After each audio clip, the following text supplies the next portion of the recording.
Bismillahirrahmanirrahim. Assalamu alaikum dear students. I hope that all of you will be fine. Today the date is 11th June and the day is Thursday. Class 6, your diary of English is chapter number 7, words meaning, English meanings, word sentences and question answer.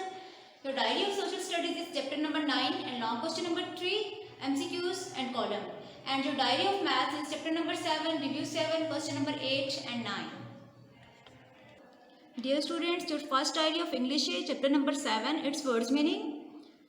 The first word is cheapest, सस्ता तरीन, fuel, ईंधन, cleanest, साफ तरीन, famous, मशहूर, besides, अलावा, balance, तवाज़ुन, pedal, पाँव चलाना. The next question is about English meanings. In English meanings, you have to write the word meaning of any word in simple English. The first word is forms, kinds, find, discover, fumes, smoke. The next question is words, sentences. The first word is sport. Cycling is a sport. Cycling जो है वो एक sport है या एक खेल है. Exercise, वर्जिश करना. I take exercise daily. मैं daily वर्जिश करता हूँ. Kind, रहमदिल. He is a kind man. वो एक रहमदिल आदमी है. Clean, साफ. I keep my home clean. मैं अपने घर को साफ रखता हूँ या रखती हूँ. पॉपुलर, मशहूर. Cricket is the most popular sport of the world. जो क्रिकेट है वो दुनिया की मशहूर तरीन गेम है. The next question is about question answers. The first question is why is cycling a clean form of transport. जो साइकिलिंग है, जो साइकिल चलाना है, वो ज़राए आमतरफ की सबसे साफ जो है वो शक्ल क्यों है. Cycling is a clean form of transport. Cycle जो है वो आमतरफ की एक साफ़ सुथरी जो है वो शक्ल है. बिकॉज क्योंकि इट्स नेचर इज़ फ्रेंडली. क्योंकि इसकी जो नेचर है वो फ्रेंडली है. And produces no smoke. अब नेचर फ्रेंडली से मुराद ये है कि इसकी वजह से हमारी जो नेचर है या जो हमारी हवा है या जो हमारा एटमॉस्फेयर है, ठीक है, वो आलूदा नहीं होता क्योंकि ये स्मोक प्रोड्यूस नहीं करता. पीछे हो तुम्हारा. The second question is why do children ride a try cycle. जो बच्चे हैं वो ट्राई साइकिल पर सवारी क्यों करते हैं. ट्राई साइकिल कहते हैं 3 पहियों वाले साइकिल को. Children ride a try cycle. बच्चे जो हैं ट्राई साइकिल पर सवारी करते हैं बिकॉज क्योंकि it is easy to pedal and balance. क्योंकि इसका पैडल चलाना आसान होता है और इसको बैलेंस करना जो है वो ईजी होता है. Do you think cycling is a good sport and why. क्या आप समझते हैं कि जो साइकिलिंग है वो अच्छी गेम है, क्यों. Yes, cycling is a good sport. Cycle जो है वो एक अच्छा स्पोर्ट है साइकिल चलाना. बिकॉज क्योंकि it is also physical exercise. क्योंकि इससे हमारी जो है एक्सरसाइज भी हो जाती है. The next question is right names of 5 sport and 5 games. अब इसमें बेसिकली आपको गेम्स एंड स्पोर्ट्स का डिफरेंस पता होना चाहिए. जो गेम्स होती हैं वो इंडोर एक्टिविटीज़ होती हैं, ठीक है, और जो स्पोर्ट्स होती हैं वो आउटडोर एक्टिविटीज़ होती हैं. गेम्स के लिए आप घर में भी इनको इजीली खेल सकते हैं. इसके लिए आपको प्रॉपर प्ले ग्राउंड वगैरह नहीं चाहिए होता, जबकि स्पोर्ट्स के लिए आपको प्रॉपर प्ले ग्राउंड वगैरह की ज़रूरत होती है. अब गेम्स में हमारे पास है cards, chess, snooker, squash and tennis. और स्पोर्ट्स में हमारे पास है hockey, cricket, football, swimming and golf. So next idea of social studies, it's chapter number 9. First of all, we will discuss the MCQs. The first MCQs is Pakistan has a huge stock of. Pakistan के पास किसका stock बहुत ज़्यादा है. Oil का, gold का या salt का. Answer is salt. Coal in Pakistan when burned it gives off pollution gas. जो कोल है पाकिस्तान में जब उसको जलाया जाता है तो एक पोल्यूटेड गैस पैदा करता है, ठीक है. वो कौन सी गैस है. कार्बन, सल्फर या nitrogen. It's sulphur gas. The quality of iron is in Pakistan. Pakistan में जो आयरन है वो किस क्वालिटी का पाया जाता है. वेरी हाई, बहुत अच्छी क्वालिटी का है. मीडियम है, येलो है, लो क्वालिटी का है, मीन्स अच्छा नहीं है. 1/3 of Pakistan total import bill is. Pakistan जो बाहर से चीज़ें इम्पोर्ट करता है अपने मुल्क में, उसमें तीसरा हिस्सा उसको किस चीज़ का अदा करना पड़ता है. ऑयल को इम्पोर्ट करने का. The words famous Kohinoor diamond was from Golconda mines in. जो वर्ड्स फेमस का कोहिनूर डायमंड है, ठीक है, वो कहाँ से है, कौन सी माइन से है. असम में है, आंध्र प्रदेश या Madhya Pradesh. It's right answer is Andhra Pradesh. The next column, the first is diamond, gold and silver. ये सारे क्या हैं, एक्सपेंसिव मिनरल्स हैं, ठीक है. सेकंड है हमारे पास नेचुरल गैस टर्न लिक्विड में इसको चेंज किया जाता है. हाई क्वालिटी कोल कहाँ पाया जाता है, थर में पाया जाता है. मीका इज मिनरल, मीका एक मिनरल है. और 2007 में जो ऑयल की वर्थ या ऑयल की जो कीमत थी वो 456 बिलियंस थी.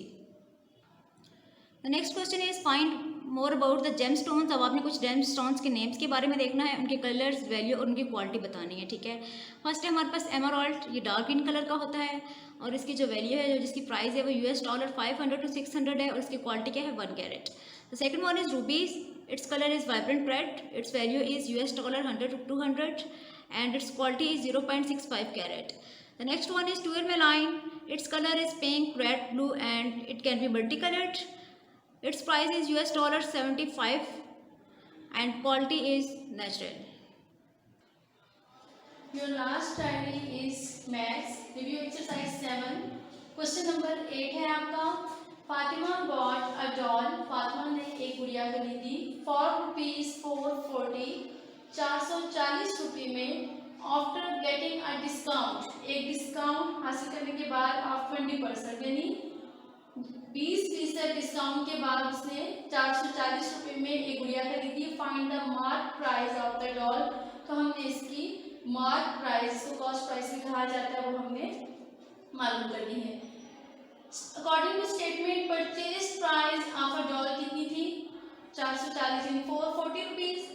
डिस्काउंट उसने कितना गेट किया था? 20%. तो हमने इसकी कॉस्ट प्राइस यानी मार्क प्राइस जो है वो हमने फाइंड करनी है. तो सपोज कर लेते हैं कि उसकी मार्क प्राइस जो है वो हमने ₹100 कर ली. तो सेल प्राइस किसके इक्वल हो जाएगी? हम फॉर्मूला पुट करेंगे कॉस्ट प्राइस माइनस डिस्काउंट. तो कॉस्ट प्राइस हमने सपोज की थी, यानी मार्क प्राइस हमने सपोज की थी 100 माइनस 20% डिस्काउंट था. 100 में से हम 20 को माइनस करेंगे तो हमारे पास आ जाएगी ₹80, यानी इसकी सेल प्राइस हमारे पास कितनी आ गई? ₹80. अब यहाँ पे देखिए, एक तो मार्क प्राइस हमने फाइंड करनी, तो हम एक्स कर लेंगे. हमने सपोज जो किया था वो हमारे पास 100 था. मार्क प्राइस हमारे पास आ गई 100x और सेल प्राइस आपके पास क्या आ गई? एक तो ₹440 थी, देन आपके पास ₹80 है. x over 100 is equal to 440 over 80. Cross multiplication हम यहाँ पर अप्लाई करेंगे. 80 को हमने x के साथ मल्टीप्लाई कर लिया और 100 को हमने 440 के साथ मल्टीप्लाई कर लिया. 80 x के साथ मल्टीप्लाई हो रहा है. जब ये इक्वल के दूसरी तरफ जाएगा तो ये डिवीजन में कन्वर्ट हो जाएगा, डिवाइड हो जाएगा. हम इसको सिंप्लीफाई करेंगे कटिंग के जरिए. 0 को हमने 0 से कैंसिल कर दिया. 2 5 जा 10 हो जाएगा. 2 4 जा 8. 4 को हम 440 से कैंसिल करेंगे. 4 1 जा 4, 4 1 जा 4 एंड 0. 110 मल्टीप्लाई 5 आपके पास रिमेन है. हम दोनों को मल्टीप्लाई करेंगे. 5 0 0, 5 1 जा 5, 5 1 जा 5. तो x की वैल्यू आपके पास क्या आ गई? 550. सो मार्क प्राइस क्या होगी? ₹550. Now the last question of this exercise, question number 9. A mobile is sold for ₹2,160 after giving a discount. यानी एक डिस्काउंट देने के बाद एक मोबाइल बेचा गया ₹2,160 में. If mark price is 2,700. अब यहाँ मार्क प्राइस बता दी गई है कि अगर उसकी टोटल कीमत जो है वो ₹2700 है. Find the discount percentage. तो हमने अब डिस्काउंट की परसेंटेज निकालनी है, कितने परसेंट उसको डिस्काउंट हुआ है. प्रीवियस क्वेश्चन में हमें डिस्काउंट की हुआ था, हमने उसकी मार्क प्राइस फाइंड करनी थी. यहाँ आपने डिस्काउंट परसेंट उसका फाइंड करना है. According to statement sale price हमारे पास कितनी थी? ₹2,160. मार्क प्राइस क्या थी? 2,700, यानी जो उसकी टोटल प्राइस थी वो. डिस्काउंट हमने फाइंड करना है, तो हम डिस्काउंट का फॉर्मूला अप्लाई करने के लिए इन्हें माइनस करेंगे. मार्क प्राइस में से हम इसकी सेल प्राइस को माइनस करेंगे. 0 10 में से 6 के 4, यहाँ 6 रिमेन रहेगा. 6 में से 1 के 5, तो ₹540 जो था उसका टोटल डिस्काउंट था. सपोज कर लेते हैं कि एक आपके पास मार्क प्राइस जो है वो 100 है. अरेंज करेंगे हम क्वेश्चन को. मार्क प्राइस आप एक तो आपकी कीमत थी 2,700 जो हमने सपोज की. 100 डिस्काउंट कितना था? 540 और हमने डिस्काउंट परसेंट जो है वो मालूम करने के हम उसको x जो है सपोज करेंगे. 100 over 2,700 रेशो x over 540. यहाँ हम क्रॉस मल्टीप्लिकेशन का प्रोसीजर करेंगे. क्रॉस मल्टीप्लाई करेंगे तो x जो है वो 2,700 से मल्टीप्लाई होगा. 100 मल्टीप्लाई 540. 2,700 x के साथ मल्टीप्लाई हो रहा है. जब इक्वल के उस साइड पे जाएगा तो ये डिवाइड हो जाएगा, यानी डिवीजन में कन्वर्ट हो जाएगा. 0 को 00, 100 के 00 से कैंसिल हो जाएंगे. यहाँ पर जस्ट 27 रिमेन रहेगा. 27 को हम 540 से कैंसिल करेंगे. 27 1 जा 27, 27 2 जा 54 और ये 0 आपका आ जाएगा. तो 20 आपके पास आंसर आएगा. x की वैल्यू आपके पास क्या आ गई? 20. इट्स मीन कि कितने परसेंट उसने डिस्काउंट गेन किया है? 20% का उसने डिस्काउंट गेन किया है. तो सो डिस्काउंट विल बी 20%. ये आपका आंसर है. आपके आज के लेक्चर्स यहाँ पर एंड हो रहे हैं. मैथ्स के तमाम क्वेश्चंस की आपने प्रैक्टिस करनी है. अपने रफ रजिस्टर पर जितनी भी डायरी आपको आज करवाई गई है वो आपने अपनी नीट कॉपीज पर भी सॉल्व कर दी है. अल्लाह हाफिज.